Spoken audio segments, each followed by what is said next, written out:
Ариун төвийн төлөөлөгч санал хэлнэ. За бүгдэнд өдрийн мэнд хүргэе. За ерөнхийдөө бас төрхөө төлөөлөгчтэй бас санал нэг байна.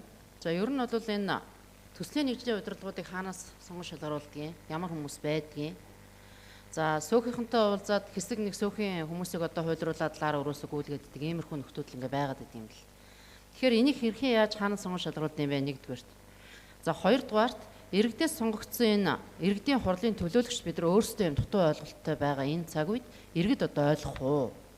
За ихэвчлэн одоо энэ нөгөө удцсан он удаан жил одоо болцсон төвийн одоо энэ орон сууцны бараг 80% нь одоо дандаа түрээсийн айлууд идэг. Тэгээ энэ түрээсийн айлуудтай ингээ уулзахаар мэдээж хэрэг энэ хүмүүсээс мөнгө төгрөг гарах юм хэрэгцээ шаардлага байхгүй учраас чимээгүй ингээл байж идэг. Нэгсэндээ яг үндсэн одоо эзэмшигч нь орж уулзах чаддгүй. Тэгэхээр энийг бас дүүрэг хороо иргэдийн хурлын төлөөлөгч нартайгаа уялдуулж энэ ажлыг явуулах хэрэгцээ шаардлагатай.